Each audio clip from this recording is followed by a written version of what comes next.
Calling to order the Tupelo School Board meeting for Tuesday, January 27th, 2026. And we'll start with a roll call for the front table here to see who's here. You just say your name and district. Laura Papian, District Number 3. Dr. Kansi Pedrosa, Superintendent of Tupelo School District. Dave Larson, District 5. Rick Sherlock, District 2. Mitch Forehand, District 1. And just your name and, yeah, I guess you could say board rep to be. Yeah, Soon to be. yeah. Arden Russell, soon to be sophomore rep. So welcome to all our guests that are in the room and online. And we just start with our land acknowledgement, but Director Proctor. Yep. Okay. Okay, so we in the Tupelo School District acknowledge that the land where we teach, collaborate, learn, and play is a traditional land of the first people of Seattle, the Duwamish and Muckleshoot people, past and present, and honor with gratitude the land itself and the Duwamish and Muckleshoot tribes. As a public school district, we have a responsibility for the stewardship of this land, and we strive to work alongside the Duwamish and Muckleshoot people who have been living and working here since time immemorial. Do we do later? Yeah. Labor acknowledgement, we further acknowledge that the burden of the environmental exploitation and systemic injustice falls upon the labor of Black and brown bodies in the building of this country and its institutions. We remember that Black and brown people were born and died working this land against their will for generations. We also acknowledge the continued contribution of labor of survivors over the centuries to today. Of all immigrant labor, including voluntary, involuntary, trafficked, forced, and undocumented peoples in the building of what we refer to as the United States. As a school district leadership, we pledge to recognize and work against systems that have historically and currently enforced and create inequities among the people we serve. Thank you. Now we'll do Pledge of Allegiance. I pledge allegiance to the flag of the United States of America and to the republic for which it stands, one nation, under God, indivisible, with liberty and justice for all. And we also do, let's see, Tupelo School of Values and groups. We couldn't read the whole thing. I'll just highlight what we strive for here: transparency, courage, righteousness, curiosity, and respect by centering humanity. So, need a motion to approve the agenda. So moved. Second. It's been approved. Second, we approve the agenda for this meeting. All in favor, say aye. Aye. Any opposed, no. We have approved the agenda. So now, come to one of the highlights of the meeting, that is to give the oath of office to our new sophomore student representatives and Dr. Pedrosa. So this is a stand-up thing. Right in the middle. Okay, Arden, come up here when we get in front of the mics. So raise your right hand. I, Arden Russell, do solemnly swear I, Arden Russell, do solemnly swear that I will support the Constitution and laws of the United States that I will support the Constitution and laws of the United States and the Constitution and laws of the state of Washington, and the Constitution and laws of the state of Washington, and will do to the best of my judgment, skill, and ability, and will do to the best of my judgment, skill, and ability, truly, faithfully, diligently, truly, faithfully, and diligently, and impartially perform the duties of the office of Tukwila School District Student Representative to the Board of Directors in and for King County, diligently and impartially perform the duties of the office of Tukwila School District Representative to the Board of Directors in and for King County, Washington, as such duties are prescribed by law and policy. Washington, as such duties are prescribed by law and policy. Great. All right, congratulations. Okay, great. Can we get a picture of Arden, please? That'd be great. Yep. Oh, I'll stand with you. Yeah, she's not a lot of cheese. Congratulations. For some reason that I don't understand, the oath for the student is always about twice the oath that we take. I don't know why, but you know, it's an endurance test, I guess. Just need your signature. Official. So get everybody's signature on the document and then we can go to the next. Well, official now. Yeah. Yeah. And that is recognition of board certified teachers. All right, let's meet That's you. you. All right, so first, I want to just first talk about National Board of Certified Teachers. Just a few comments, and I'm going to invite Principal Rieger to introduce their team. So we proudly celebrate our National Board Certified Teachers, educators who exemplify excellence, reflection, and an unwavering belief of the brilliance of every student. Your dedication to the craft, we just want to thank you so much. Your willingness to grow, because the National Board is a very rigorous, reflective growth process for our teachers. And then to just meeting the needs of our diverse learners, elevating teaching and learning across Tukwila School District. So National Board certification represents not just professional accomplishment, but a deep promise to students and families that they are worthy of the very best. So we are proud of not only our ones tonight, but all of our National Board certified teachers. Thank you for leading with heart, expertise, and purpose. Our students are better because of you. So thank you. All right, so I'm gonna, Sue. I'm bringing Cindy. Yeah, that's I fine. have two, so we're both gonna do one. Yeah. Okay. And here's the certificate. So you So this is in recognition of Claire Fulkins. She couldn't join us tonight. She has kindergarten orientation. Claire Fulkins is a rare gem. She is an educator who grounds her work in equity, leads with heart, and brings joy and passion to our collective work and school community. She centers her work on service to scholars by building strong relationships, supporting both their academic and social emotional growth. She is an active team member who supports colleagues, promotes teamwork, and provides meaningful support to our staff. It is a privilege to work with Claire and to have her on the Showalter team. Please join me in congratulating Claire Fulkins on earning her National Board certification. May I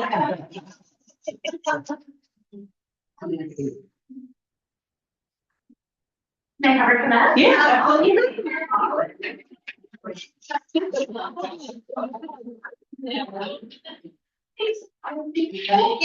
Okay, it is my pleasure to introduce Ms. Di Fawn. Di Fawn is an incredible math teacher. She is innovative, collaborative with her colleagues, and deeply committed to her work. She truly cares about her scholars and their growth in her math class. She actually today said, Ms. Press, come in and see mine. And she loves her students. Ms. Fawn is a passionate advocate for students, and we are incredibly lucky to have her on our team. Congratulations on becoming a National Board Certified Teacher. Thank you, Ms. Fawn, for all that you do. Thank you, Ms. Fawn.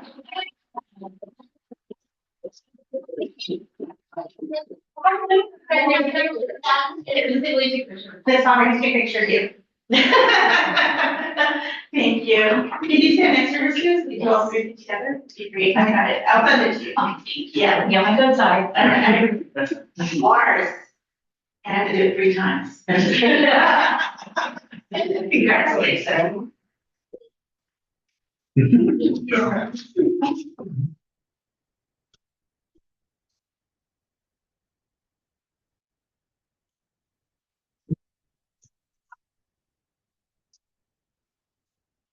All right, thank you very much. That's wonderful. So now what we're going to do is I am going to honor our national, this is National Board Recognition Month, and so I want to honor our school board today. So this month we pause to honor and thank each of you, Tukwila School District's board directors, for your unwavering leadership and service to our community, your commitment to anti-racist action, high expectations for student success, and the safety and well-being of all of our scholars, social, emotionally, physically, and just guides our day every day. You lead with courage. I've seen it firsthand. You definitely lead with courage, care, and a deep sense of responsibility to our families, even in complex and challenging times. We are profoundly grateful for your partnership, your advocacy, and your continued prioritization of our students and community. Our work is stronger because of you. So with that, I'm gonna hand a certificate from WASDA on behalf of WASDA and Tukwila School District to each of you. So, Also being the Washington State School. oh yeah, thank you, thank you for saying that acronym. Yeah, but it's the organization that actually provides guidance, professional development, and oversight to policy oversight support to all districts in our state of Washington. So first, Director Popkin, here we go. Thank you. The whole group? Okay, great. Okay, great. We'll get you all together. Okay, great. And then we have Director Proctor, who's not here, and I'll make sure to get his in a minute. Let's get him in hand. Here we go. And Director Greg Sherlock. Here we go. Great. And Director now President Dave Larson. Yeah.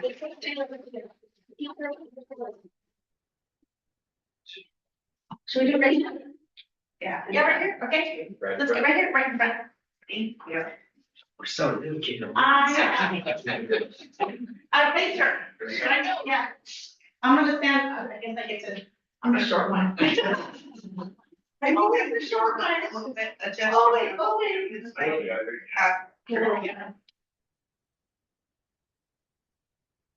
Lovely. Thank you. Thank you. And thank you.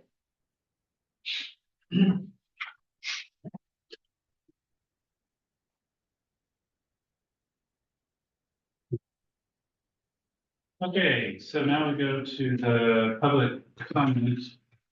Are there anybody signed up for public comment? No. No, and I have nobody submitted online, so if you're online and you want to do public comments, you can raise your hand using the raise hand Zoom function or put a comment in the chat and say you wanted to do a comment. Give us a couple minutes. Doesn't look like there's anybody. We have another chance for public comment at the end of the meeting, so, okay, seeing nobody, we'll move on to the, next one, which. Aiden's in the chat. Aiden's in the chat. Oh, Aiden's in the chat, Yeah. okay, Right. okay. This would not be fair to ask our new representative to do a report, so just so you know, this is a section where the students can talk about things that they've done or things that they want to bring to our attention, during the meeting. So it's usually things that, things that you've done in the last week, for example, little project you did with the and something like that. And so anyway, we want to ask you to do, unless you want to say something now. Oh, no. It's Okay. I don't know, Aiden, do you have anything? Hi. Hi, can you hear me? Yes, go ahead, please. Hi, everyone. Congratulations, Arden. I was watching through the camera that's pointed directly at you. But in terms of student rep report, oh, man, I'm very, very, very, very tired. But Hadestown happened this weekend. The Foster High School Drama Club did an amazing job. I'm so proud of all of the students that were able, that put so much of their time and effort into it, and I think it really, really, really paid off.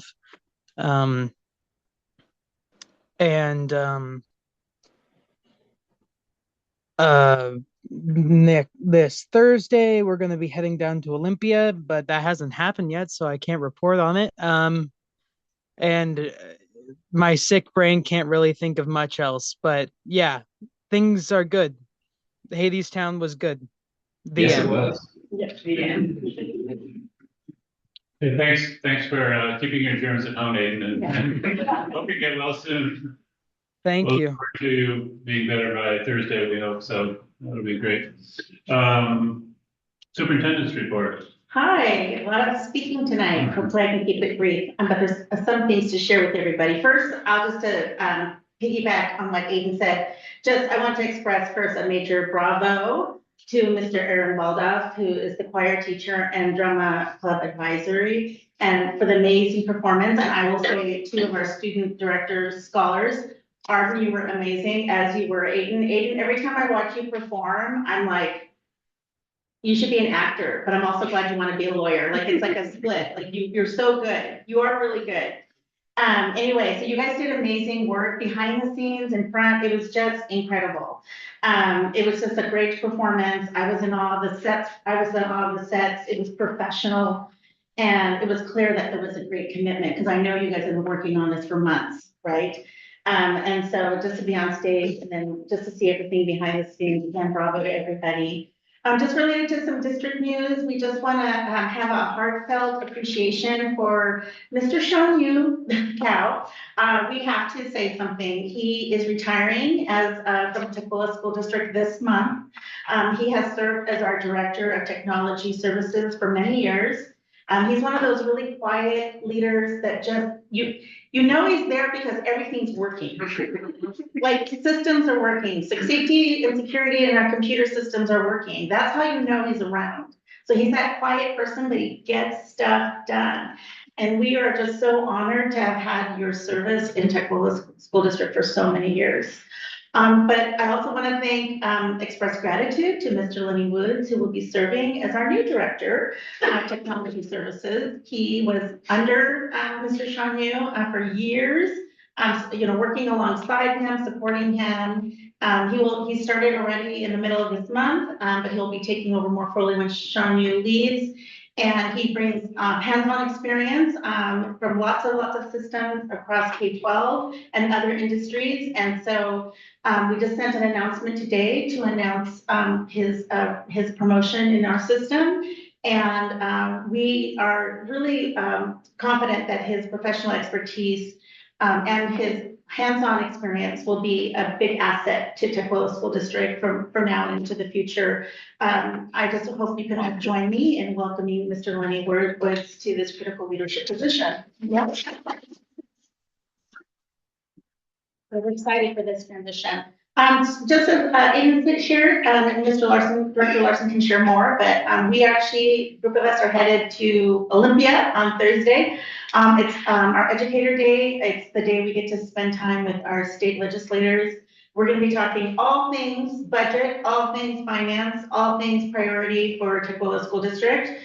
We have a lot of thoughts, a lot of planning. Director Larson's been working behind the scenes to make sure that our students have the information they need to feel supported, and we think it's going to be a great day. I want to thank Erin Dragana and Naomi Berto. They're going to accompany us, and we're going to have Tukwila truly represented on the Hill. I just also want to thank City Year. I don't know if you know, City Year is one of our district partners. They brought over 30 volunteers, 300 volunteers to support Cascade View on Martin Luther King Day Jr. Aaron and I were there. Thank God, Aaron, thank you. He was the one helping me with all the logistics, with the lights, with everything, the heat and everything. But it was a great morning. It was pretty profound to see everyone there committed in service. And I was just in awe. I took a moment, looked out in the audience, and I think I looked at you, Aaron, and I said, is there like 300 people here? It was just overwhelming. But they were here supporting Tukwila scholars, and it was just a great day. Just want to share that we're going to be sending out some information. We have a lot of families in need. There's a lot of transition things happening. we've decided to work in partnership with Tupelo Children's Foundation. They're gonna do a fundraiser for us, so as soon as we get the flyer ready to go, we're gonna send that out. Our goal is to raise up to $300,000 in support of all of our families who are needing real support right now. And so when that comes, anyone lending a hand, sending it to city council, everywhere you can go, the pool district, all the people that can help us, get that out there. We're working on that. There's a QR code. It's pretty easy to make donations. But it'll be focus on rent assistance and food assistance and those types of things. And then I just wanna just say a big congratulations to Aiden Halleck and Rihanna De La Cruz. Rihanna's our junior director representative. They spoke at the regional town hall in Bellevue with the topic was school funding in crisis. That was the kind of topic. And Director Larson supported them in helping them with the data. They did a big discussion on equity, the equity gap funding in education. They showed some slides that some of our representatives and our state officials did not. So I think that was an important conversation. I literally got a text message from one of the other superintendents and he sent me a fire emoji. Like he goes, your students are fire. And I'm like, I know. So it was a really, they were amazing. They, of course, they just spoke with eloquence. They looked directly at our state legislators and all of the state officials. And it was a pretty proud moment for them for sure, but they did an amazing job. So I just want to thank them. That's a lot of reporting, but I think I'm done. Okay, so now we're at the board of directors report. So this is the first time I've got 3 new board directors. And I just want to, we don't really have haven't had a lot of formal guidance on what goes on here in this section, but I just wanted to give you guys a little bit of heads up about what this was originally put in quite a number of years ago to allow board members to basically share things that they've done related to the school district. And, you know, especially if you got some good information and you want to share with everybody else what went on and also what you did. And so, you know, it also can be used to express appreciation for staff or pass some information on to the community. All this, of course, related to schools. And, you know, the one thing that we kind of don't do is don't do personnel issues. You know, those should be communicated to the superintendent separately.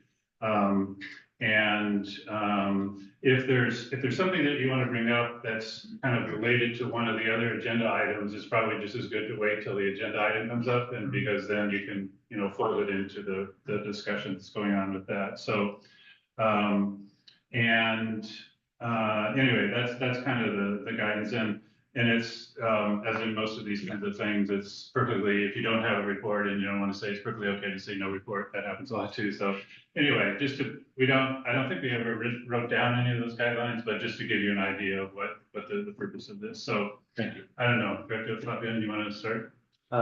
Yeah, I think Director Larson mentioned it really well, that I think for all new board members, it's a navigating period for us, trying to go through this new system and just understanding how the board procedure works. To point Aiden's and performance from Hadestown, I thought that was amazing. Director Foran and I got a chance to go on Sunday, and I thought it was an amazing performance. Artie, I thought you did great too. Although I did have to kind of sneak out after Act 2 a little bit for the Seahawks games. It was a great win, so hopefully we see a Super Bowl one coming soon. Yeah, and I think, you know, I'll have probably more board updates as I get involved in good stories to school district. I think to also coin our superintendent mentioned that Sean Yu is retiring, so congratulations to them. Also, congrats to Lenny for their promotion. It's always great to see someone be able to, you know, have a promotion within our school district and see those opportunities for our employees and staff. I mean, I think that's amazing. So, yeah, those are just kind of the shout outs. Thank you, Philip. Okay. It was 2 weeks ago. I had an opportunity to speak with Deputy Chief Director Lund. He's a graduate of Foster School District, or Tukwila School District, excuse me. And I was asking about the DARE programs, and the city of Tukwila has a budget existing today to support officers in the DARE program. That's drug abuse resistance education. That's done through our elementary schools. As of right now, I understand that that's not occurring, and so I'd like to follow up on that.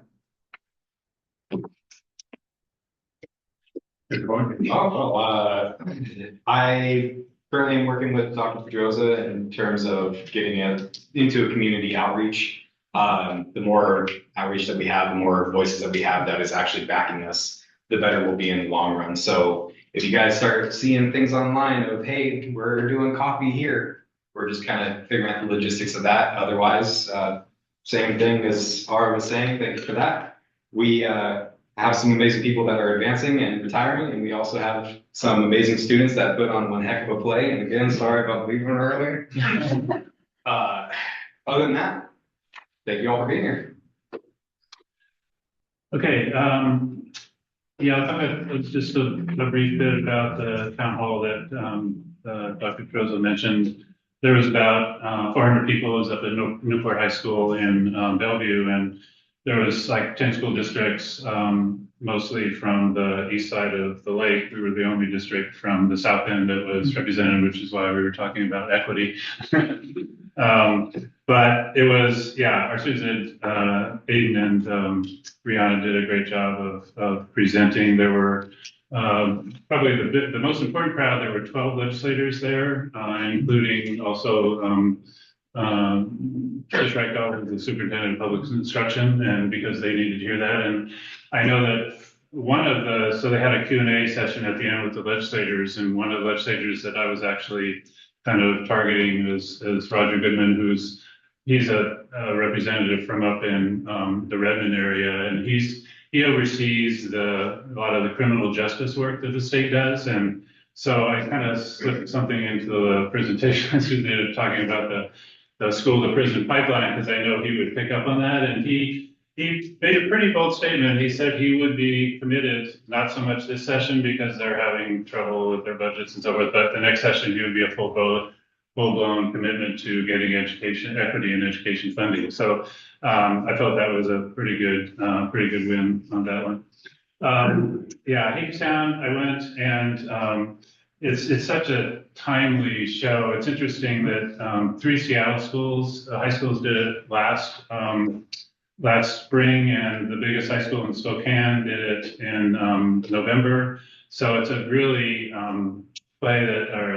show that's relevant to today's world. And it's one of those things I always think, when so many of our students are selecting that as their art piece, we should be listening to them, because there's some definite messages in that show that need to be listened to. It's very impressive. Our students, they're a very small but mighty group, because I saw this show given by Roosevelt High School up in Seattle, which has last November or last May, I think, and they have about 5 or 6 times the number of students participating and 5 or 6 times the budget participating, and they have a full-time drama teacher class and a full-time technology drama. And so, obviously they had a lot more glitzy on it, but at the same time, our students are so clever about what the usage of the resources. And, I guess you're the stage director and responsible for a lot of the stuff that was going on stage, which is impressive.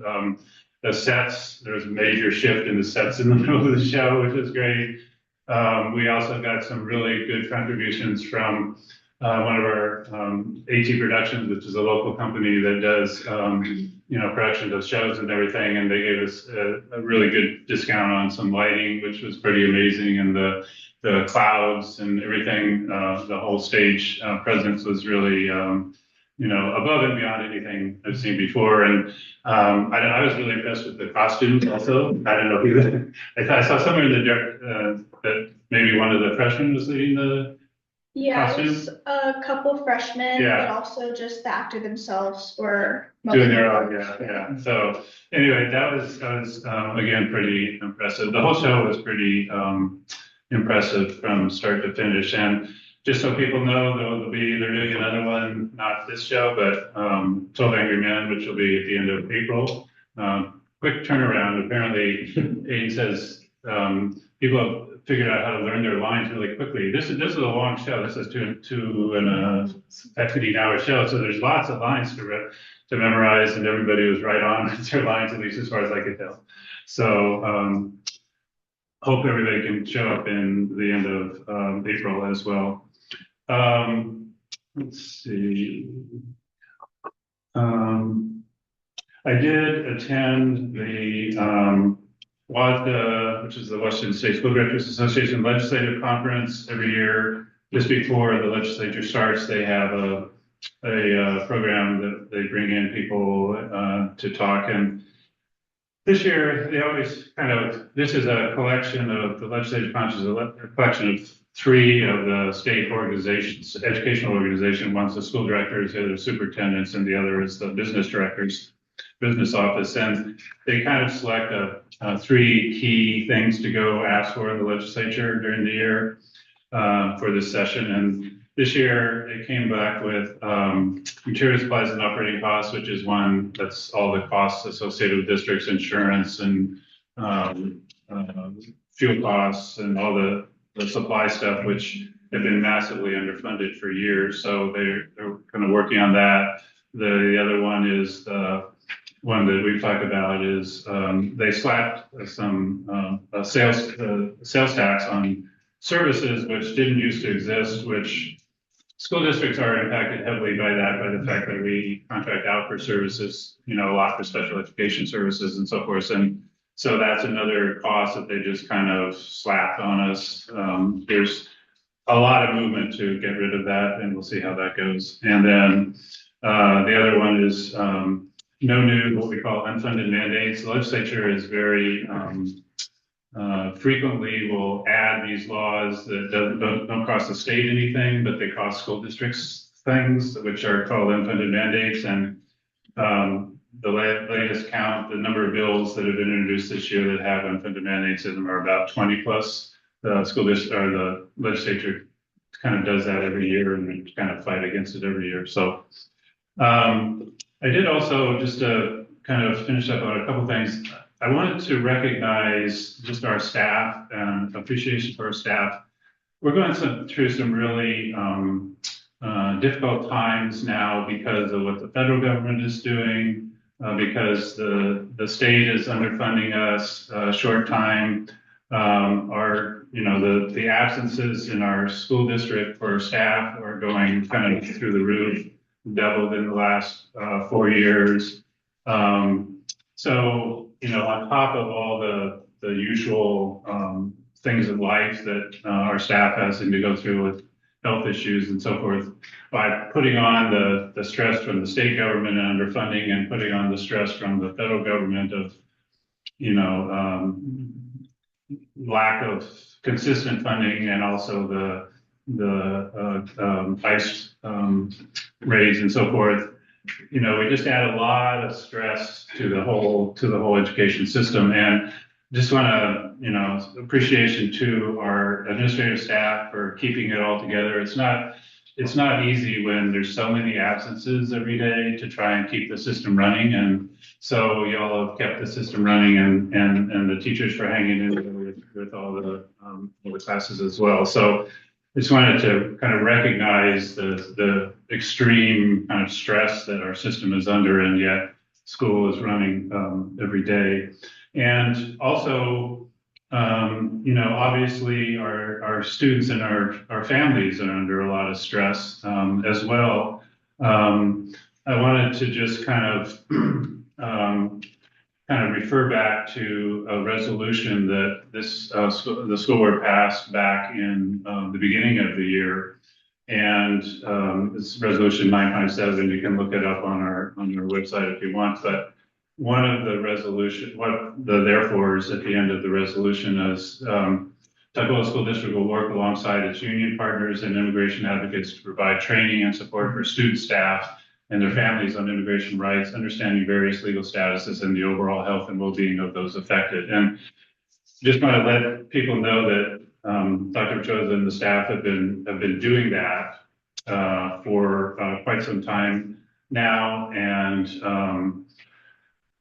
preparing to we partner with. I know there's a lot of organizations in the community that we have partnered with on this to try and de-stress as much as we can. On everything that's coming down with our families and so forth, and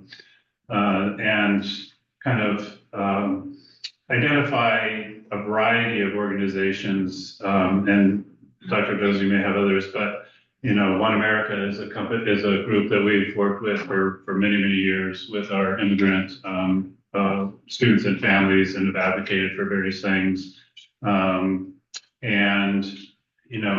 There's a variety, it's kind of a time where you want to figure out, okay, what can we do to help this situation? And, working with the local organizations that supporting immigrants is one of the things. We can also, I'll talk a little bit when I get into the legislative thing. There's some bills that are coming through the legislature, so you can support some of those bills. You can write to the city of Tukwila and the council, drafted up a letter to our federal representatives. So there's a variety of ways that and everybody kind of find their own way of supporting as we're going through these difficult times. So I'm just going to say a few things. If you can put up the legislative agenda.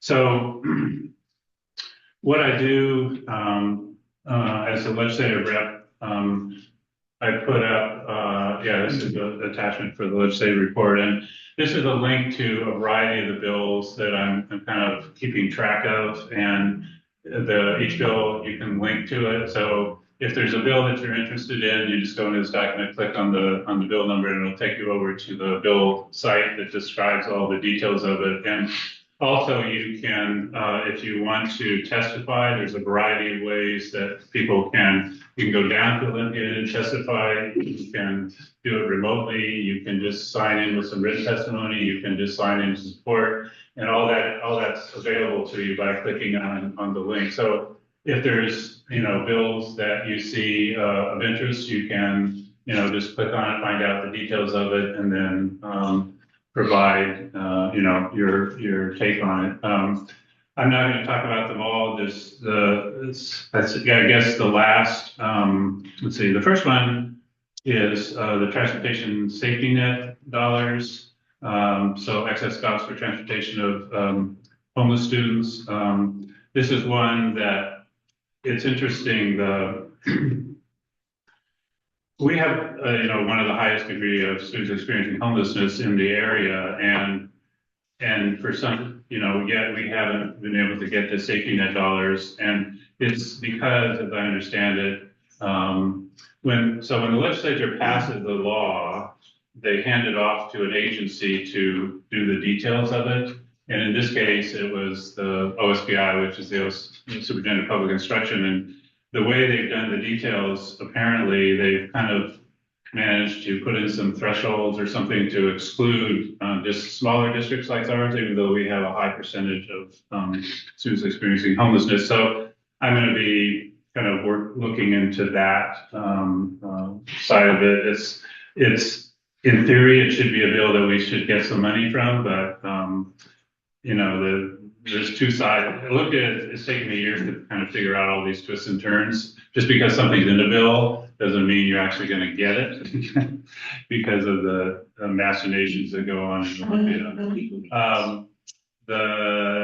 Let's see, I want to talk about the 5849, which is the third one there. This is one I'll probably talk about that one a little later during the curriculum thing. There is a bill to raise school board compensation from $50 to $100 a day. There is a big bill floating through. I talked about material supply and operating costs. That's 5918, which would provide $100 additional per student, which would be like $250,000 for us. We'll see if that one goes through or not. As I said, the legislature is being really tight with money, so hopefully that one can get through. Let's see, another one of these unfunded mandates is 5883, which is providing more healthcare benefits, which is a good thing, except that they're not going to pay for it. They want the school districts to pay for it. And then, the last two, if you're interested in the issues around what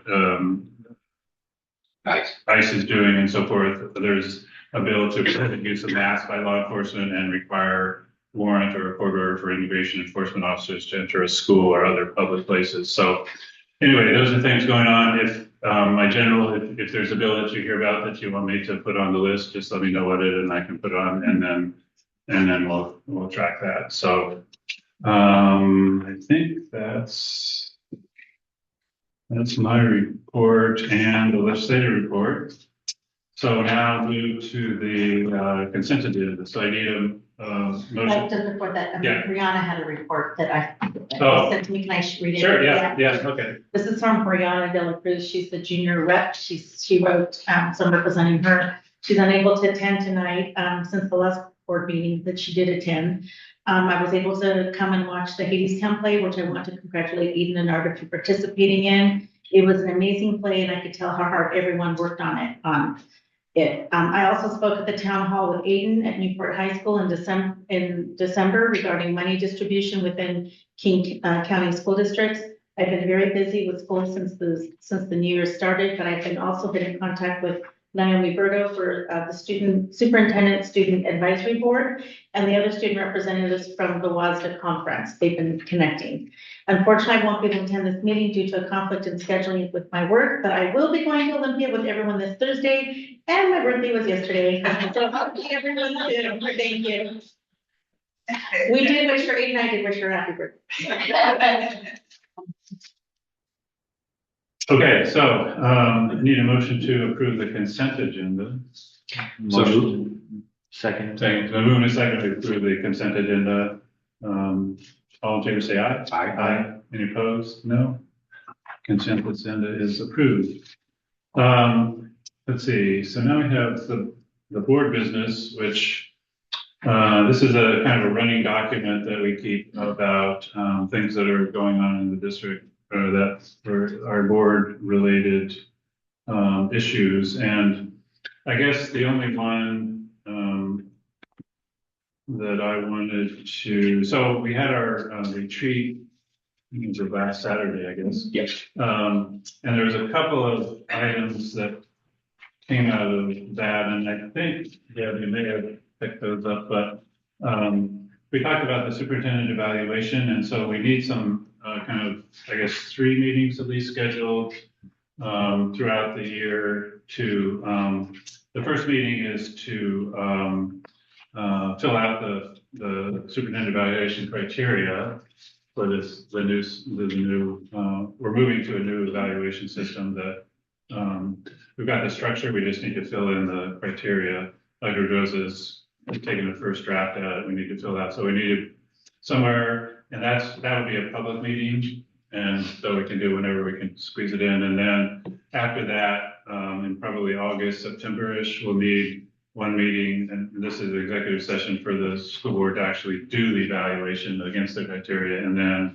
one meeting to sit down with the superintendent and communicate. So we're gonna figure out where to squeeze those in, and I don't know, anybody else see anything? This is where anybody can, if there's things that are going on, some things, if we've gotten something done, or yeah, I guess I will say we're still working at the cannabis meeting. We're still, I put together a draft letter to the city to basically ask them to be sure and not put those shops close to our school bus stops. And there was, I guess we're working on communication with the city to see if they want to communicate something to us on that, and then we can go ahead with that. So we're waiting on that one. Do we have a day that we're expecting something back from them? I have a meeting scheduled, we're trying to schedule a meeting with them. We're gonna invite Director Larson just to come to that meeting with us. And then, we have a map that they just submitted to us. I will send it to you all probably tomorrow. So you can review it before the next meeting. But they actually have provided an updated map, that was disputing the map that, Director Kelly, created based on what she felt was our bus stops, and so they created a different one. We're looking at it right now. I'm gonna be meeting, Director Kelly's not here, so this week she's, out for this week, but she will be, we're gonna try and connect with her, but I have all the information. I just actually got it resent today, and I'll send it to all of you, by email. Yeah, I think it may turn out that we don't need a meeting, so I'm hoping at the February meeting we can finish that one. So are we just talking about what we're trying to say with this letter, or what are we? No, I have the draft of the letter, which I remember. submitted, yeah, so it's just a matter of waiting to say, shall we send it? Okay, and then that's something we vote on. Yeah. Okay. Okay, anything else, somebody else? The Tukwila promise. Where's that one? Was requested in November 25th board meeting. The promise, director sent a request to review the program. Nothing has been scheduled. Oh. Who's coordinating that? I guess, I mean, we have that data, right? I mean, it's. I have all the data. Yeah, so I don't know, but I think it's just probably, it could be questions only, just Mhm. put the data together.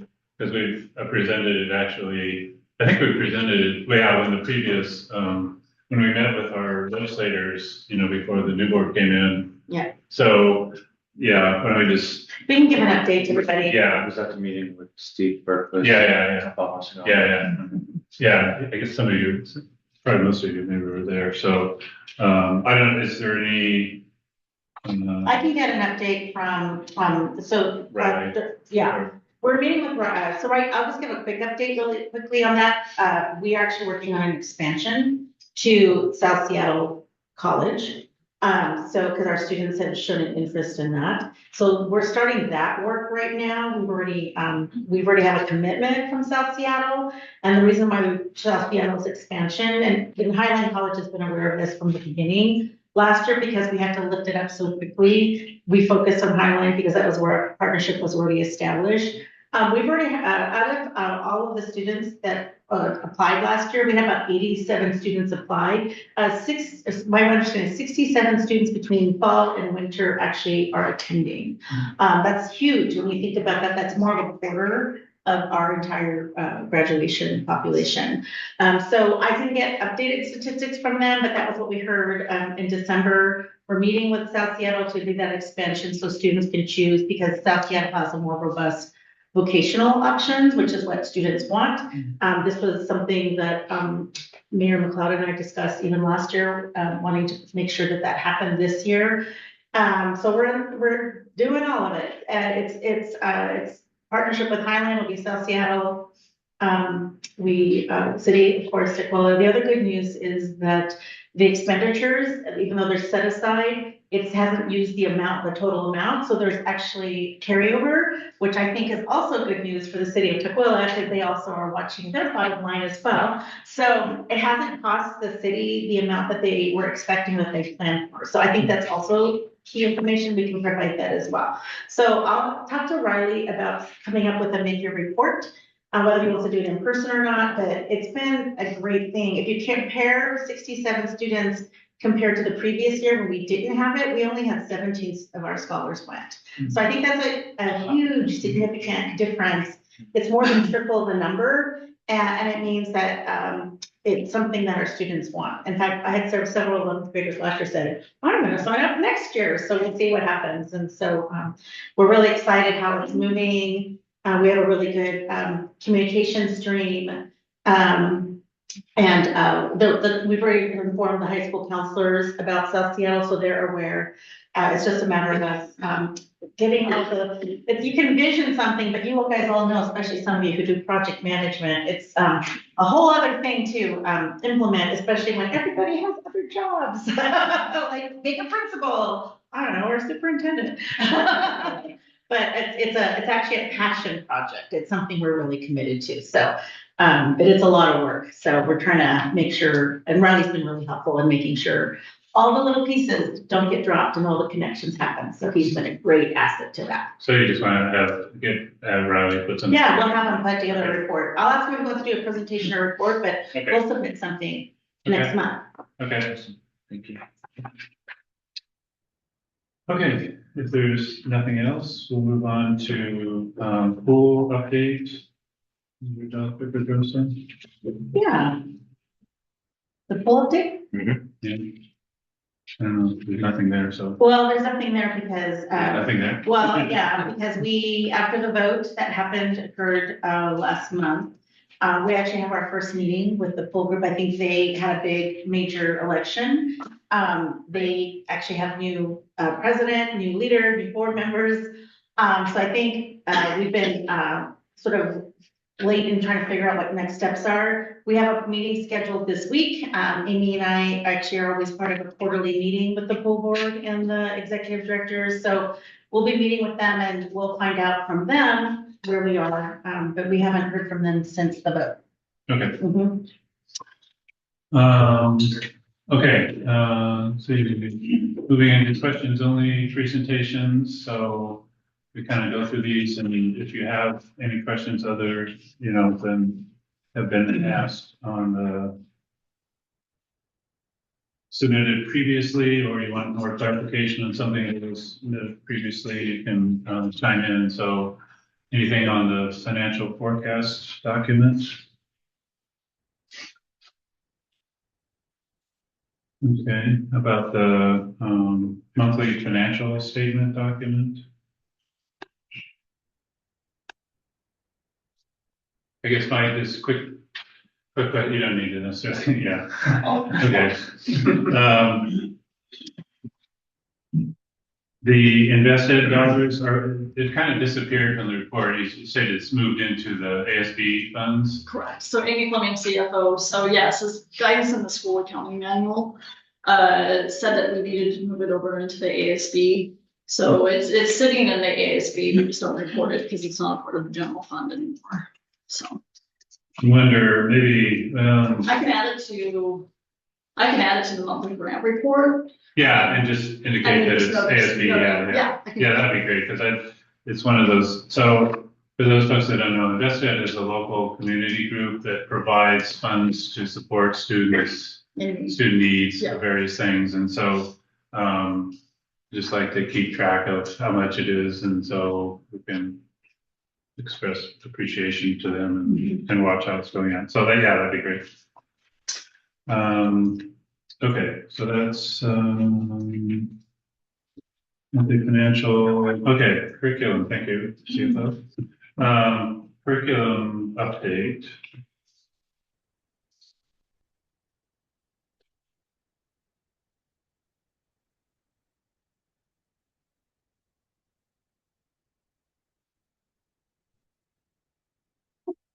Anybody have other questions on this one?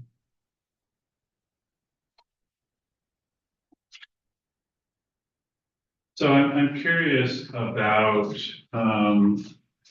the reports that we've had in the past have included I guess it's we'll have our chief academic officer Scott Hula with that, excuse me, have included the date that they were adopted and how old they were. It's kind of important to keep track of, how old this stuff is, and particularly, one of our policies is about ensure alignment with state learning standards. So that's why I was asking for a column in here to say, because that's one of the things that happens when curriculum sits around for too long and this learning standards change, then that we need to be aware of that, because then it becomes a high priority in the budget discussions to deal with that. So I'm not, you said, but required by board policy, which board policy are we talking about? Because I think it does require to show what the, it doesn't meet state standards and kind of how old it is.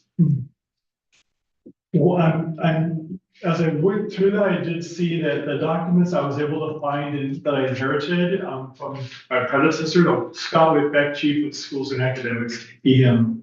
It was not really a thorough documentation of what existed before. We know there have been many CAOs, maybe 5 or 6 in the last 10 years. So I pulled together what I could find, but that can be done, but I wrongly thought this could be done by this month, and it's way bigger, because I need to research with school and teachers and principals, and they need to take time to go back and talk with all the teachers in different departments. And so this would really be, if the board votes to have this as an next report, I would glad to do that. And it would be, I think in summer, is really as soon as I can be sure to get that done. Well, yeah, I think it's only useful to have this report if it's actually a reflection of what's actually in place. And so, yeah, I don't know. What does everybody else think about curriculum reports? It's a lot, to be perfectly honest. I mean, if we're shifting, are we able to shift? Or are we talking about something specific? No, it's a question of, what we have seen in the past.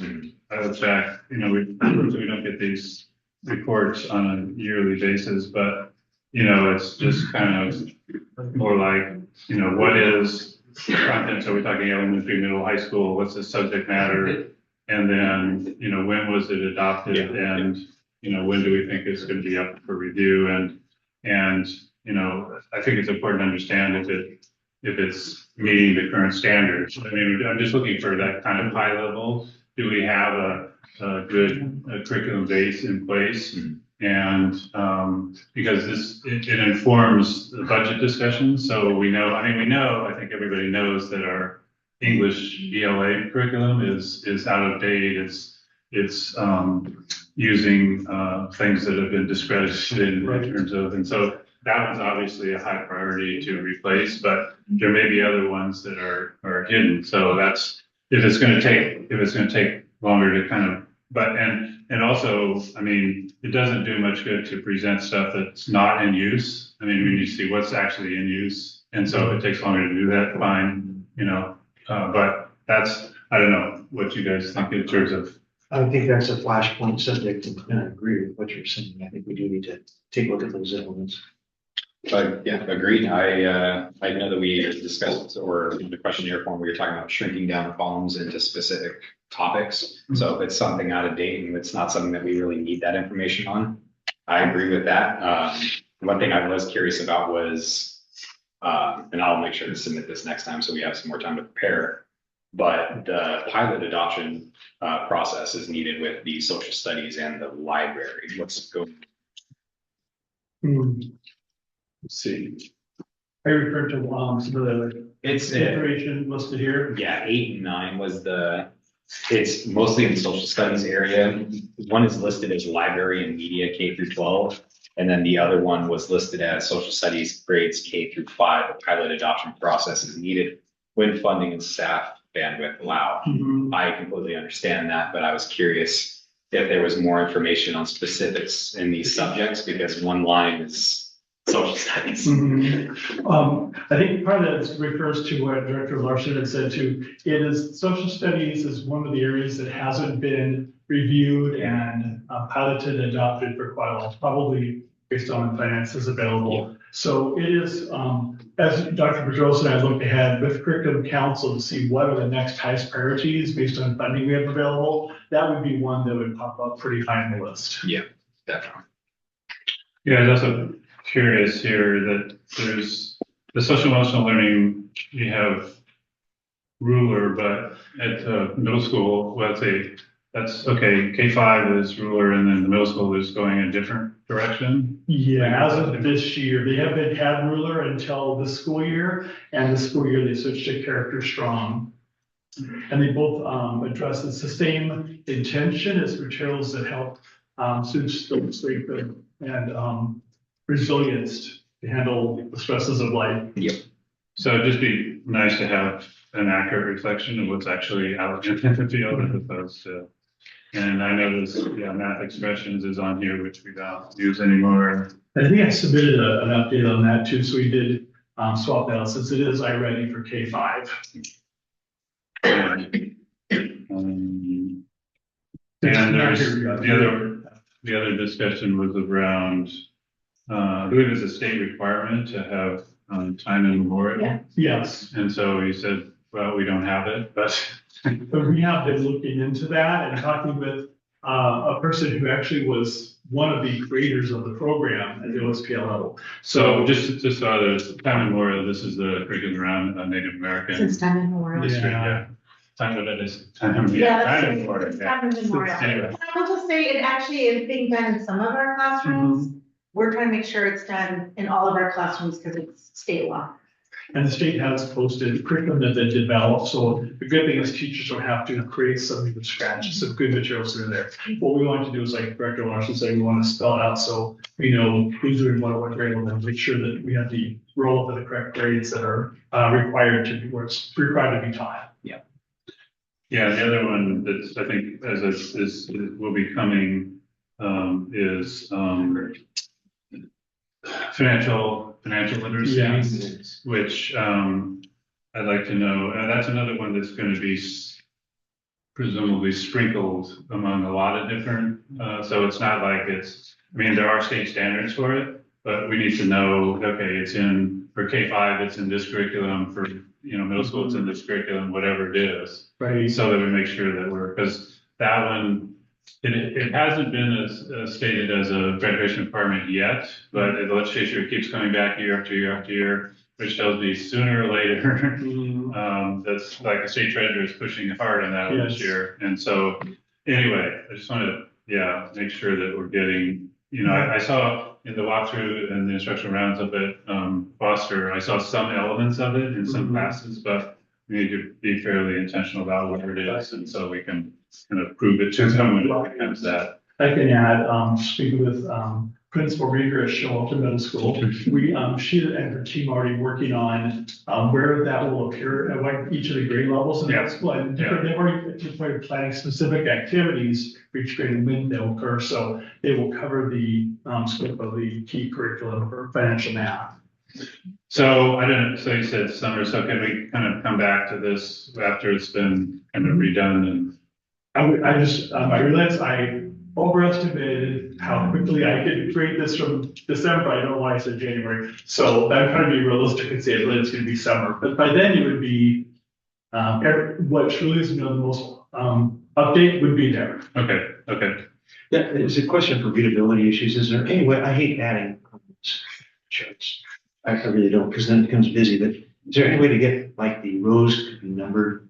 The rows numbered? Oh, So that way I can just jump yes. to a certain page if it's line item 12, line item Yes. 18. Certainly, that'll be easy. That's Or the easiest ask I've had so far. Thank you. Yeah, or some of these funds could probably be taken out. Yeah, probably. I'll look for a way to kind of streamline and synthesize some materials. So, rather than making the spreadsheet gigantic, it's make it digestible. So I just want to make sure from the board that we're hearing very clearly that you would like to see this brought back in the summer. And that you would like the request of the standards and the timeline adoptions also part of that as well, correct? And numbered. Is that correct? I just make sure for the record that we have that. For format, it'd be nice. And the format, okay. Yeah. Yeah, so we can see, and like I say, the past ones, if they're, it had, here's the kind of up for review and whatever year, what we're planning, what the plan is, and that can change, but whatever the plan is, so we can At least the see, initial. what's way out behind and what are we planning to kind of try and get on that. And like I said, all this becomes useful when we're putting together a budget for where the money should go for curriculum. and- Yeah, I agree that most districts do have something like Yeah. that, so it'd be Right. great for us to have that. Okay, All right, thank any you. other questions on curriculum? No, thanks, Scott. Okay. I guess you're here for the CT plan as well. Okay, we have, Foster Assistant Principal J.R. Lorca here to, respond to any questions. What else actually? So I guess the general, I can start, I know we have at least two, maybe all three people really interested in this subject area. So getting a list of, what exactly, we've had in the past, a list of, what courses are actually offered and what, organizational areas and so forth and so on. I'm a little concerned, this particular item that was presented is basically just the same plan that was there last year. And so the reason I'm kind of concerned about CTE is because we had a director of CTE, and during the budget reductions, they left and then they sent to somebody else and they're gone. And so Yes.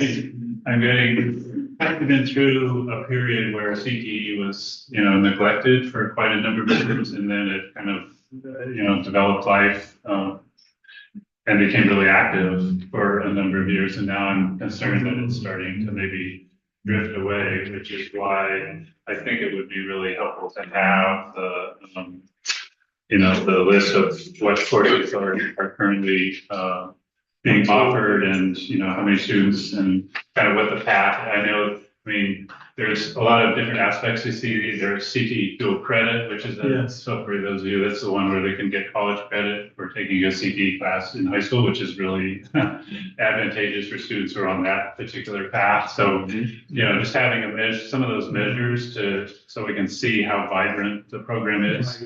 Well, what I can do, I think just, we have a long list of all the classes, what I can do is I can send all the classes that were for this year. And then once we finalize for the following school year, I can send the courses, and then, with the dual credit, I can send articulations and those are the agreements with colleges in terms of what classes, like business law for one, and internet marketing, and a bunch of other, like digital tools that they go on. And with Highline, and so all the different colleges that we have agreements with, and that way it's just easier. And then it is, putting there the number of students that are in the classes, I know.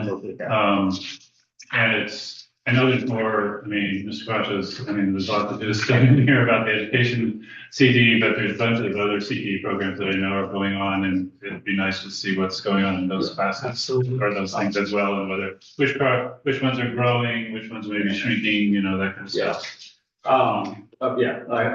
I don't think CTE is gonna go anywhere. I don't think Joe would allow that to happen, so, but in terms of, for myself, we're definitely all in, but I think with the transition phase we're in right now, I think we're trying to maintain what we have. Right. Definitely not take a step backward, but I think as we look into our programs and what we have and build what we have, build it up, with enrollment in mind, and then we can build out. Yeah, it would be, if we look at the 5-year plan, it's kind of, in 25, 26, it's filled with all kinds of things that I don't know if, any of those things have happened, determine if new courses used to be offered, and there's all this kind of stuff that, continue to monitor your long-range plan, and just basically, it doesn't really tell me much about whether any of that stuff has happened or not. I know, like I said, there's lots of CTE stuff, and you just said there's lots of CTE stuff going on. Yeah. Just in this particular report, I didn't see any evidence of that. So that's all I'm kind of asking for. In terms of the 5-year, a lot of the things, were a lot of like the teacher support. So we had a lot of new teachers this year, so a lot of certifications, and our HR team was very supportive of making sure we had everything in place. Right. In terms of curriculum, we definitely looking into new partnerships with Museum of Light, partnership with them in terms of adding to our Core Plus manufacturing. So we're at the beginning stages of that partnership, and so we'll be taking a group of kids and to Museum of Light. Yeah, so I think I think this one is primarily on the agenda. So this is, to some degree, tell us rather board members, there's requirements that the state has to submit certain paperwork from time to time, which, you know, we do, and then they say, well, the board has to approve. Okay. It's not necessarily the most useful thing that we would care about. I mean, I want to know those things that you just said. And have those in as those things in a presentation is much more, I think, much more helpful to us. And so so this is kind of okay, prove this paperwork to keep the, you know, the OCI happy, but and then later come back with, you know, the details. I mean, it's the same kind of thing that, you know, we're going to be asked to approve some school improvement plans, which are kind of pro forma as well. And but the good stuff on the pro forma was like the report we heard last week from Sir Walter Middle School about what's actually going on there. And then we just kind of approve these pro forma things and, you know, move on. So anyway, yeah, so it'd be great. I'd love to hear, a presentation whenever CTE comes up again as to, you know, all those things that you just mentioned are going on. Could we take a quick step back? You mentioned the Museum of Flight. I didn't catch what activities. So we're partnered with, so we're connecting our career business teacher and our manufacturing. And so in terms of careers and flights connection, and then also in terms of working on their curriculum or kind of time where we can put or enhance our curriculum for our 4+ program, which is through our manufacturing program. And Mr. Shaman who leads that and the robotics team. Can you just articulate a little bit 4+? Yeah. And then, so we're basically partnering in terms of having students visit, looking at in terms of visiting the museum and where they are in terms of their curriculum, and feedback and input from our teachers, and also in terms of our students, in terms of what would be supported in building their curriculum, as well as partnerships to opportunities and with experiences for our students in our manufacturing department. Okay. And then with the career choices, we have several classes offered in career choices and making sure that our students get a chance to look at it and get with the field trip experiences in terms of to see what opportunities they have in careers in flight and through their partnerships and all the different networking opportunities that they may have. Is this some type of a somewhat related to Aviation High and the activities going on over there, or? No, it's not directly tied to that. Okay. Yeah, Aviation High School is a completely different high school. Yeah, absolutely. It's run under Highland School District. Absolutely. Just wondering if there's. One thing I did want to kind of touch base with you on. So we have all this goal information. We obviously have some expansions that we have to do. You are spearheading the program. How do you feel with these 2025, 2026 goals? You feel like we're on track? I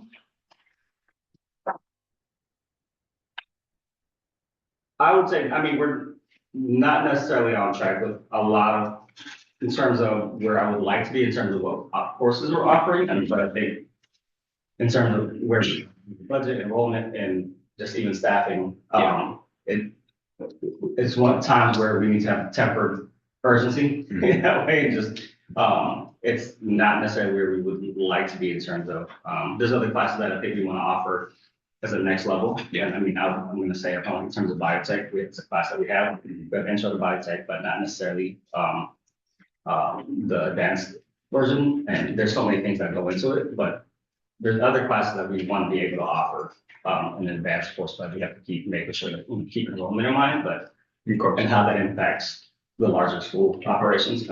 And so that's definitely always.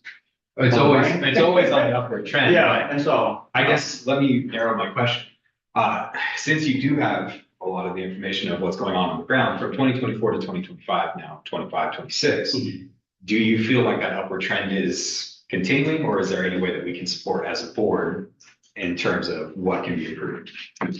I mean, I think definitely, I mean, at a minimum, upward trend in terms of what we're doing in terms of the operations. And I think the teacher cert piece is always, that's one of the first things that's listed, but making sure we have the right staff, and I think we do. Yeah. But in terms of, I would say short answer, yes, we're upward trend, I think, but given what we're working with and what we're trying to accomplish, and I would say yes, absolutely. Can I just add something? So some of the things that we're trying to make sure we do, and which we have to reframe and focus on this, but like internship opportunities, right? Making sure that we have those, just making sure, there's just a lot of things that we have to continue to push on as a system, and also making sure that, we are expanding dual credit. We're looking at future, for example, there's things that are changing in terms of, well, the conversation around AI. What does that look like in all of this?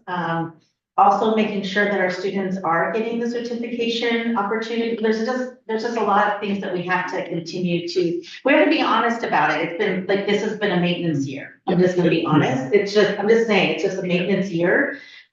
We've had to do some substantial cuts to staffing for oversight. And I'm just looking at Joe and I'm looking at JR, and they've stepped into some heavy shoes.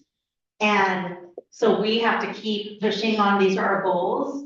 And we're trying to maintain what we have, but are we expanding to the point where we're fully, gonna be reaching our 26, 27 goals? We're not there yet. We're not. We just have to keep, but we have to make it a priority. And so it's something we keep talking about and we're working on, and the expansion of the advisory. I just want to be honest that it has been a maintenance year for us. And so I just want to reiterate that.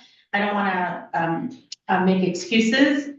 JR has a job, he's an assistant principal. Joe has a job, he's a teacher, right? And they're all supporting this work on the ground in schools. So they're doing what they can to maintain everything, but we do need to think about what needs to be provided in support to make sure that we can actually achieve our goals. And that's just the honest truth. I think it's one of the impacts of having lack of funding from the state and the fact that we've had to cut back on things. This is one of the results of that. And so that's why we just kind of need to keep fighting for, so the more resources to get. But I just wanted to make sure that was really clear, especially to the board, that it's work we're looking at, analyzing, but we have to think about what is actually needed. Because like I said, they actually have other jobs they're doing as well, and they're trying to maintain the program. And I want to honor that.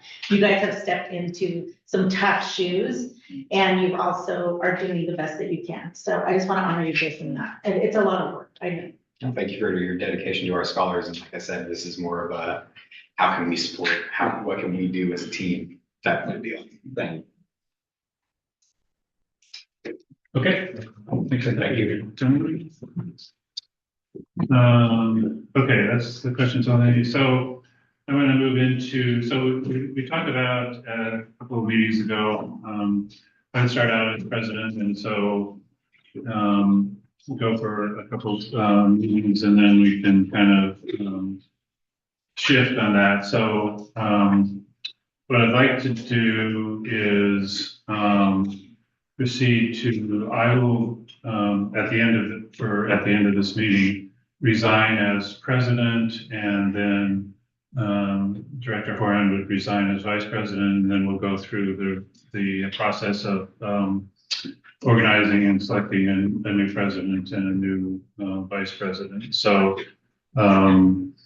just kind of run through that in sequence. So I will resign as president of the board as of the end of this meeting.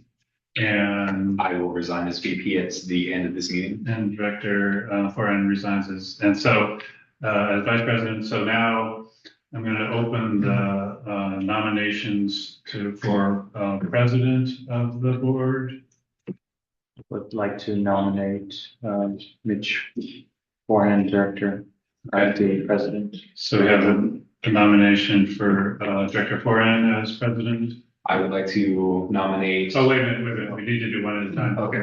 So are there any other nominations for president?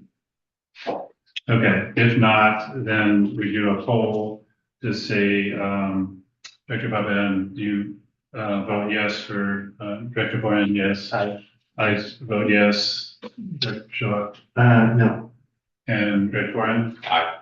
Okay. So we have 3 votes yes and 1 vote no. So at the end of this meeting, Director Horan will be president. And now I'm opening the vote for nominations for vice president. I nominate Ara Lapian for vice president. Are there any other nominations for vice president? Hearing none, we'll again poll down, Victor Papiano, you vote yes for Victor Papiano. And I vote yes for Director Papian, Victor Schrock, Yes. and Director Ford. Yes. So it's unanimous. Director Papian will be vice president at the end of this meeting. Okay, approval of changing boards. So at the last, at the retreat, we discussed the start time for our work session. Those are the typically the second week in the meeting of the second week in the month. Currently, we do them at 3, and in order to accommodate the schedules of the current board, we just decided we would move, or we should move to 4:30. So I just need a motion to approve changing the work session start time to 4:30. So Second. So it's been moved and seconded that we move the work session start time to 4:30. Is there any discussion? I don't think so. All in favor, say aye. Aye. Any opposed? Say no. Okay, so we've changed the work session time, and that's already in the works. Next month, y'all. The next one is approval of the human resources staff reports. I need a motion to approve that. So moved. Seconded. This has been moved and seconded to remove the human resources staffing report. I just want to second some things that Dr. Pedrosa has said about this is Shonu resigning as or retiring as our technology director.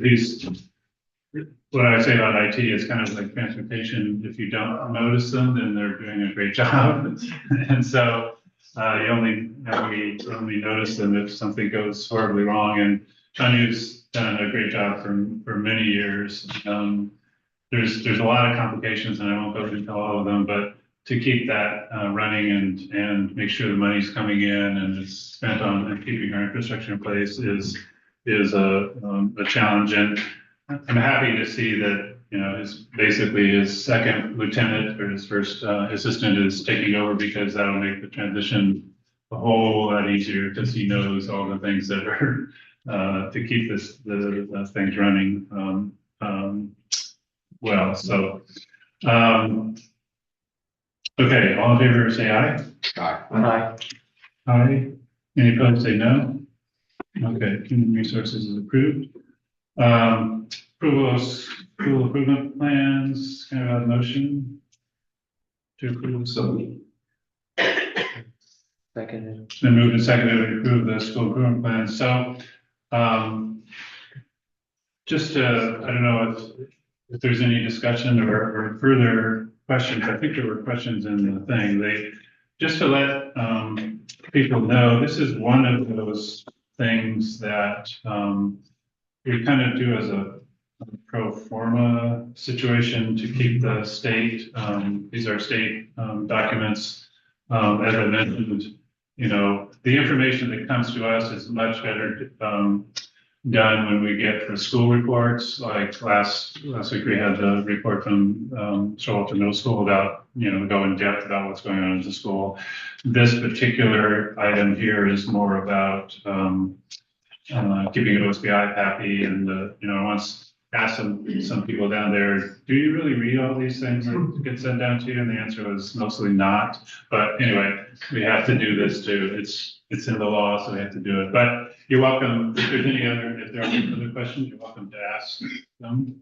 Because there's a big pile of paper here. It's a big pile of paper. There's a lot. A lot of paper here. So, and like I say, it's mostly just to keep the OSBI happy. And I'll just say this, here, in Tukwila School District, we really want them not to be a piece of paper that lies on the shelf. Yep. So all the school leadership teams and the principals, so it's part of our principal planning sessions. Every month where we're looking at data, we're talking about elements of them.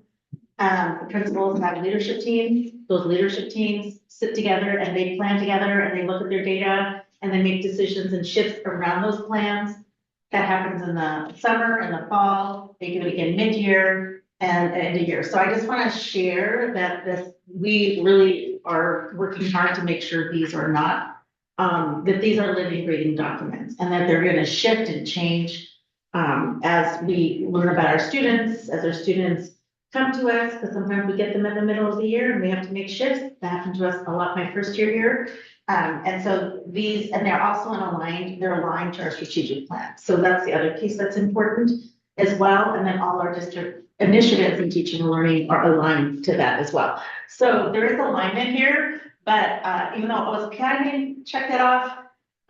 It's part of our efforts to ensure that we are, I call it a continuous improvement district, that we're just continuing working on improving, and that we will love our students, and all our students come to us with unique needs, and every year they have to look at all of their students and kind of see what the needs are for this year and make decisions based on that. So I think it's a great thing that Tukwila School District does every year.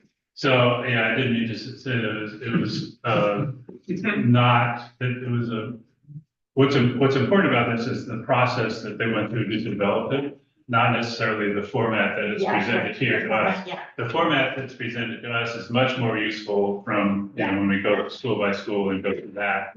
But the process that they go through to develop all this is definitely. I know what you meant, but I just want to state for the record, we take this really seriously. And we do have, just in all honesty, we have 4 schools that were in school improvement and they're eking themselves out of it.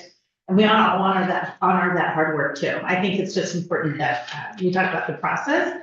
The teachers are involved, the leadership teams, and I hope it's iterative. It's just that's the goal, is that it's this iterative process based on our kids. Which is why another thing you may have noticed that 4 schools use one format and the Foster did not use the same format, and the reason for that is because we have 4 schools that are quote in improvement as defined by OSBI, so they are required to follow this structure, and Foster is not, which is why theirs is different from the others. Not that they didn't do the work, because they did do the work, and we heard from Enzo Parker about a month ago or so ago. But anyway, that's why it's first thing you kind of look at that file and say, well, why is that different? And there's a reason for that. So, are there any other questions? Okay. So, all in favor of improving the school improvement plan, say aye. Aye. Any opposed? No. So it's approved. Okay, need approval of the CTE 5-year plan. Motion to approve the CTE 5-year plan. Okay, need a second? Second. Moved and seconded, we approve the CTE 5-year plan, and again, we went through, I think, hopefully all the questions. Any other questions on this one? Nope, seeing none, so all in favor say aye. Aye. Any opposed? That's approved. So you need a motion to approve the highly capable plan. So moved. Second. It's been moved and seconded, we move the highly capable plan. Again, this is another one that, we get the details when we have the highly capable plan presented. This is more for the purpose of the state checking off that we have a plan in place, so. It's also critical in order for us to get our state funding. Yes. Yeah. That's If we why, don't submit, we don't get our funding. that's why all these have to be submitted, because otherwise the money doesn't come. Yeah. we like the money. So, any other questions on this one? No? Okay. All in favor, say aye. Aye. Any opposed, say no. It's approved. Okay. So just a little background on this next one. This is the artificial intelligence resolution that was passed by the previous board. And the reason I'm bringing it here for review is that amongst the, if you look at the resolution itself, it talks about requiring the superintendent to allocate budget for a full year person to dedicated staff person. And this actually violates the contract that we have with the superintendent. The superintendent is responsible for making all staff decisions, hiring and firing and so forth. And so that's why I think this is not, I voted against it when we, had it, before the last board, and, there's some other reasons which I can talk about in the discussion as well, but that's kind of why this is in front of us, so anybody want to do a motion to repeal resolution 969? Question. well, Yeah. I guess. Well, actually, We have before the you- motion. just put it on the table and then we'll discuss Something. before vote, so, Motion to discuss. okay, motion to put it, to repeal resolution 969, is there a second? Second.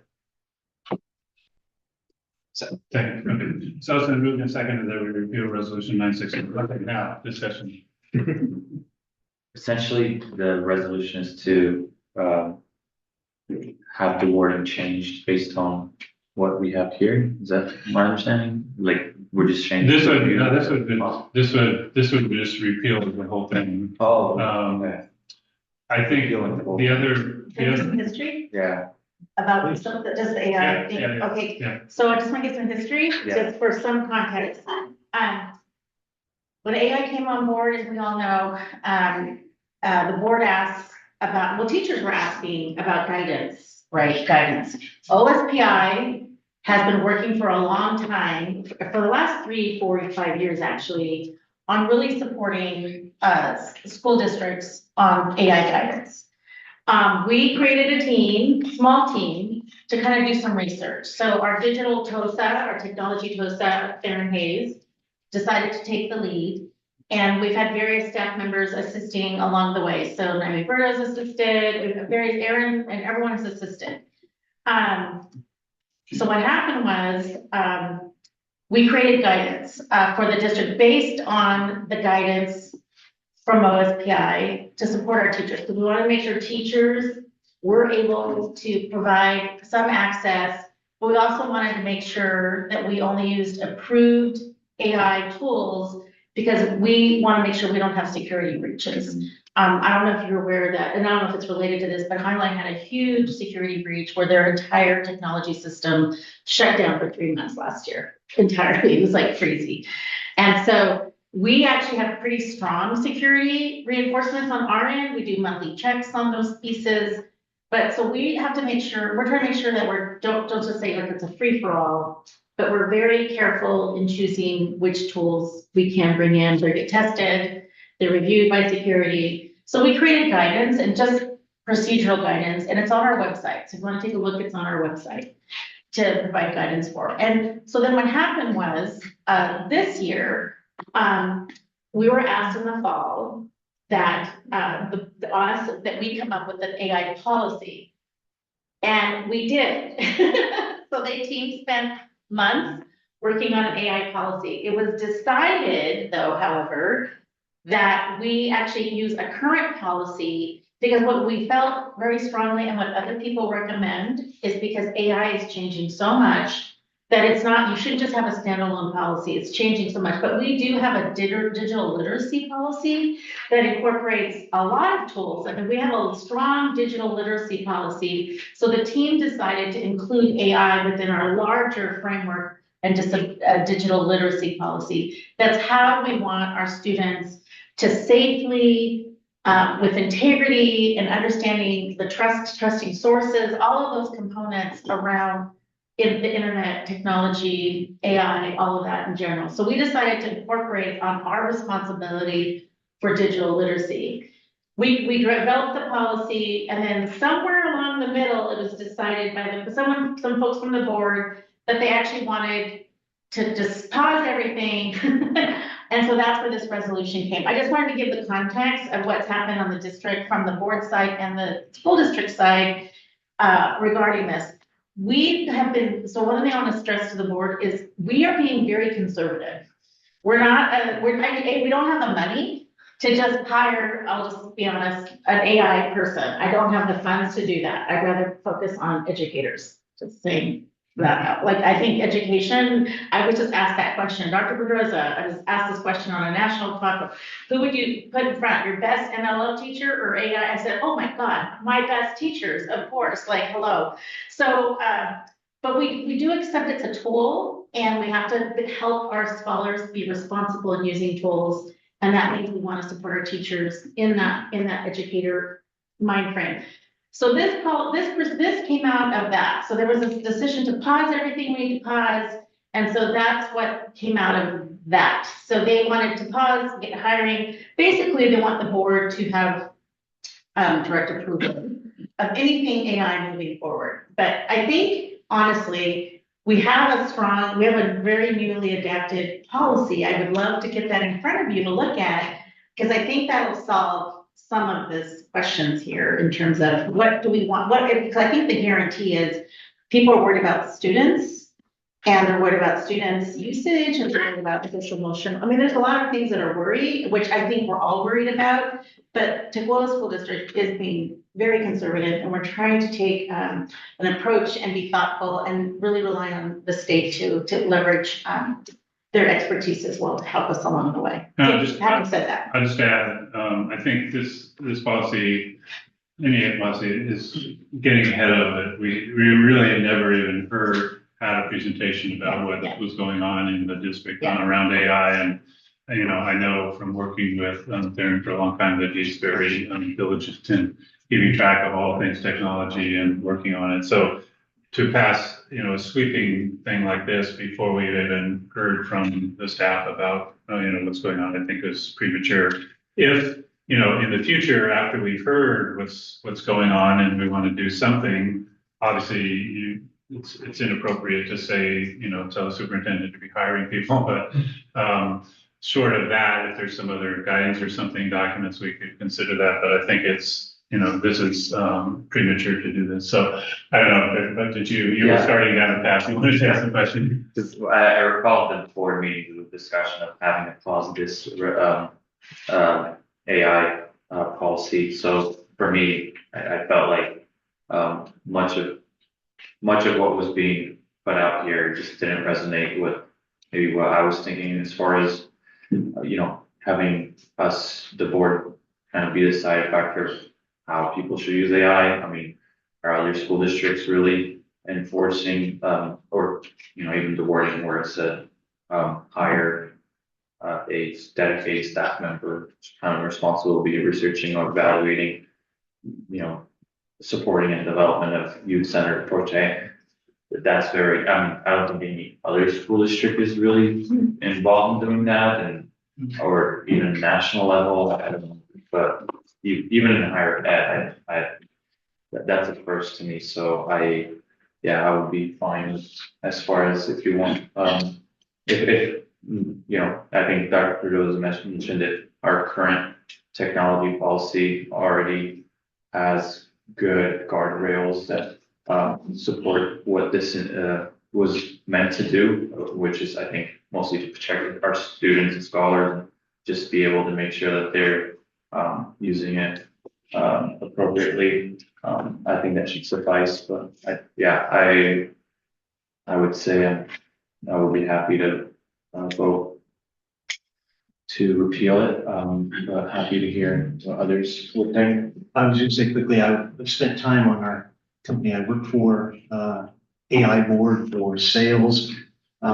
It's like trying to catch a speeding jet, to put it that way. One of the most incredible opportunities for changing the way we pull information, but at the same time, it's going to have enormous risks. And I think these were dangers, but opportunities for errors. I think trying to put it into a piece or into a document, though I do recognize the good work and the intent, I think that it's just, it's moving too quickly to try and capture it on this document. And I think that the plan of having the technical focal for the school district to continue to oversee it, I think is definitely the best way to go at this time. Long and short is I'm catching on that we are in Dr. Pedroza's area of expertise. This is your area, this is your staffing. I do think we should. I'm going to defer to my tech team. It's actually my tech team's expertise, but I will just say I trust them. They're really trying to do what's best for the scholars and the students. And we also are taking a, let's see, slow approach. And I think we should, allow them to keep doing that. So Aiden, did you want to weigh in on this? He's still here? I'll just say, at the last Gates Foundation meeting, there were a lot of AI tools that were presented to us that I do think kind of shifted my mind on what like, you know, broaden my horizons and my view on like all the different AI tools that are available. I do think that this policy is probably too broad on banning every single thing and possibility that could be implemented now and be used for good. So I'll just say I have no opinion on this policy being repealed.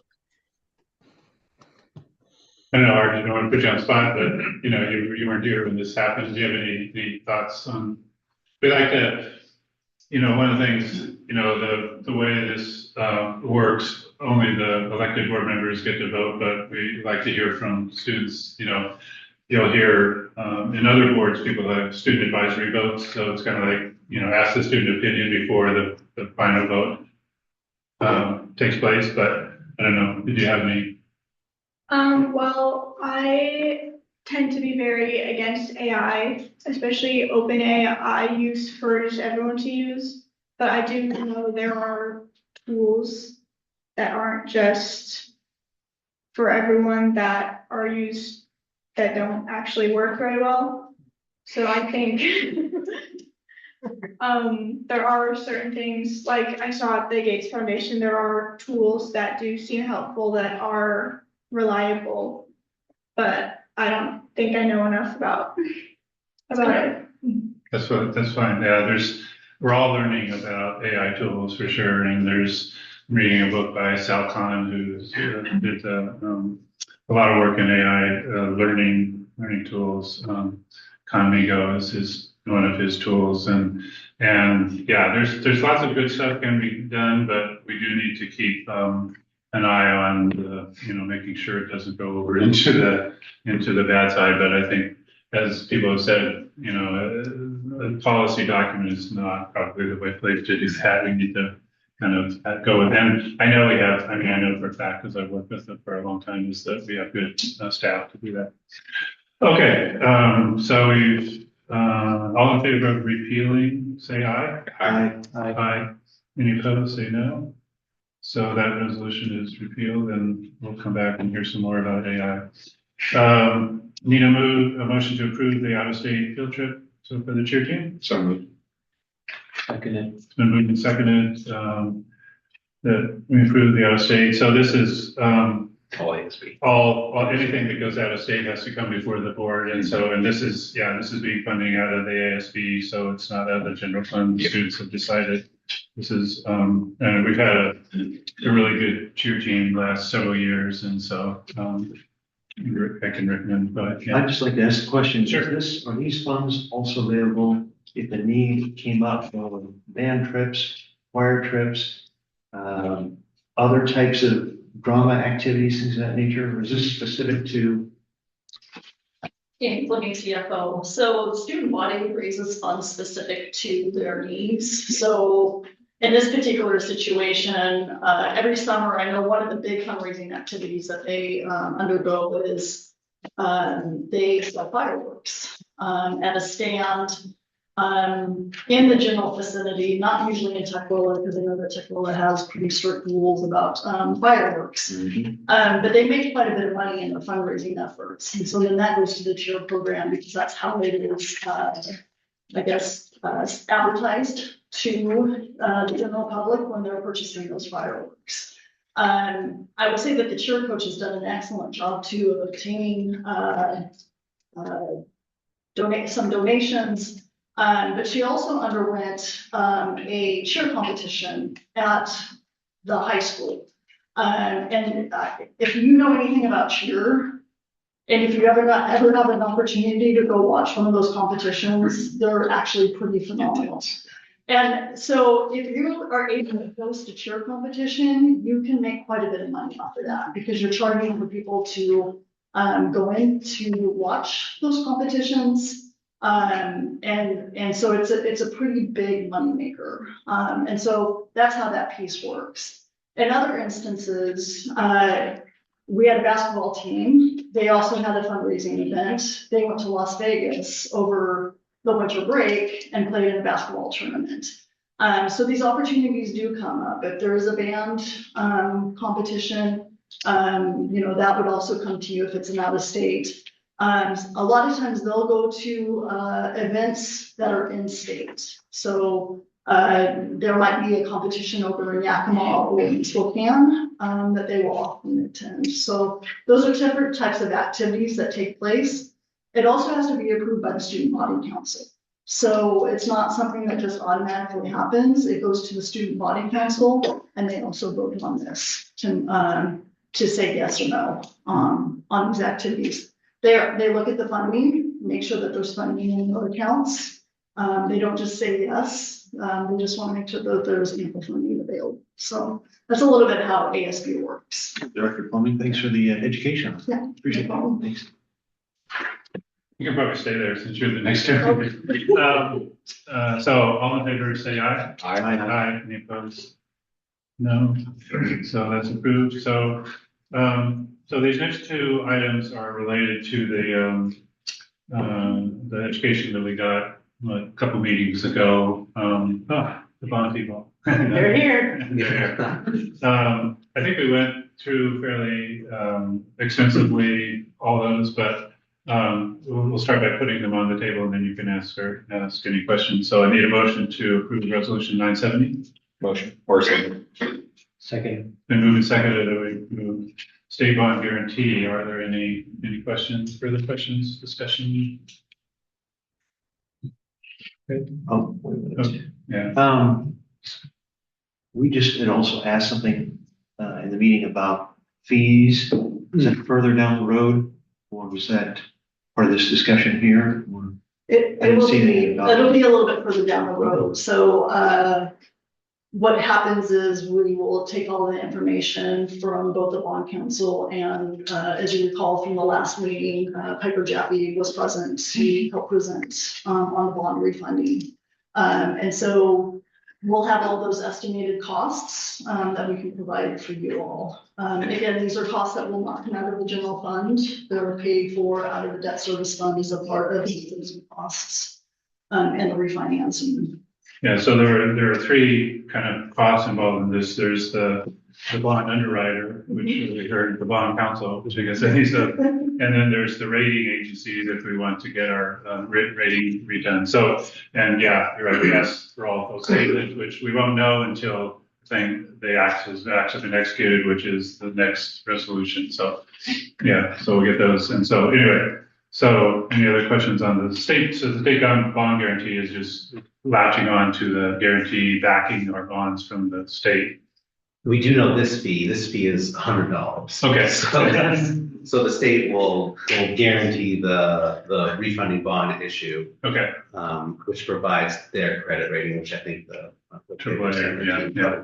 talked about. And can you introduce yourself? Oh, yeah, sorry. Lee Marquezio with the Foster Garvey Law Firm, serve as bond counsel to the district. And I'm here with my associate, Brian Honaker co-host. So this is kind of a no-brainer. Yeah. They get their guarantee. Okay, any other questions on this one? If not, all in favor, say aye. Aye. Any opposed, say no. Okay, so resolution 970 is approved. Now, any motion to approve resolution 971, refunding delegations? So move.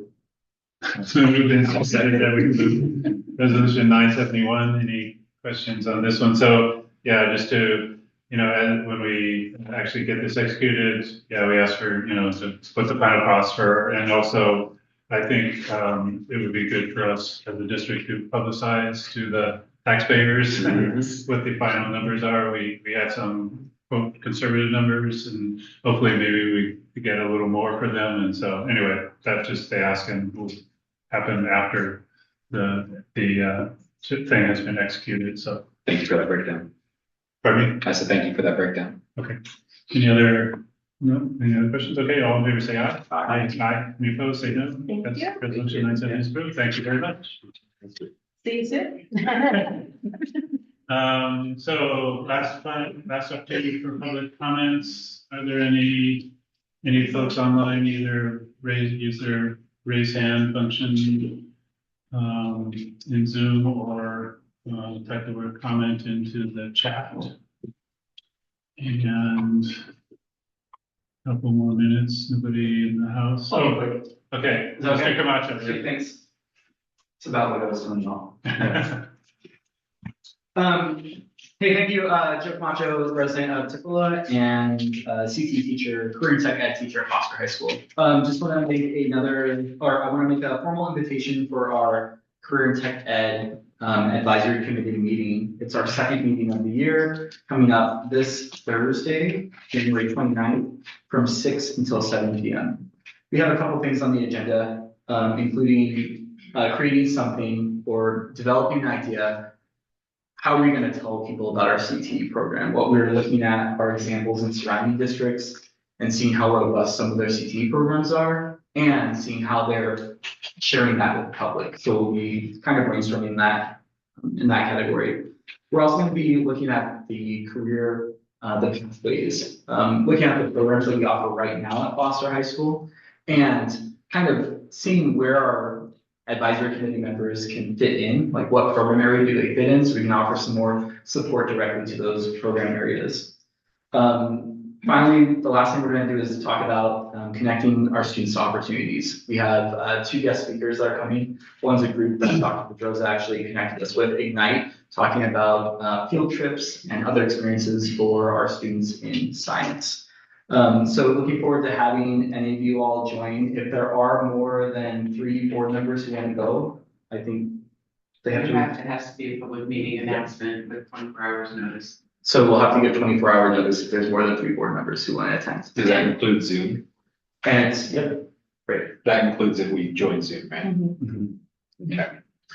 Yeah, so if you, that's what we do, kind of do 2x2s, but if you are really interested, then we will just have to, but it has to, so you have to let Joe know, because the meeting's on Thursday, so 24 hours, so it's a let, We'd have to do it. you have to let us know now. if you're interested. Yeah. And I got 2 RSVPs, so I appreciate you all. And I also provide meeting minutes, so if you're not able to attend, I can send access to meeting minutes for anyone. Sweet, and that's going to be open not just for the board members, but for any community member, business owners, or anyone who's an advocate for career and tech ed. Thanks, Sean. Last year you guys had a CTE, I forget what you called it, in the commons area. Showcase, yeah. Yeah, I think that we're in the plans of Okay. having another CTE showcase this year. That was really a good opportunity to see all the different students with their different interests and career opportunities. So that's nice. Sweet. Okay. One more thing, Reverend Proctor, I went to a meeting that was over at the church by the side of the road, Lehigh. I don't remember what Lehigh stands for, but they built some tiny homes on the property of the church by the side of the road where Reverend Proctor is a reverend at. Yeah. Trying to think of the terms. I just want to, one asset to our community, providing more housing, more different housing types for community members who are in need. So I just want to give a big shout out to the event that was hosted at the church by the side of the road too. Thanks y'all. Thank you. Thank you. Okay, need a motion to adjourn. Motion to adjourn. In a second, all in favor, say aye. Aye. Any opposed, no. Meeting is adjourned. Congratulations, I can finish what I have. You guys need some things signed here. Oh, yeah, and sign, we need your signature. Signature. Thank you for being here. Thank you so much. Yeah.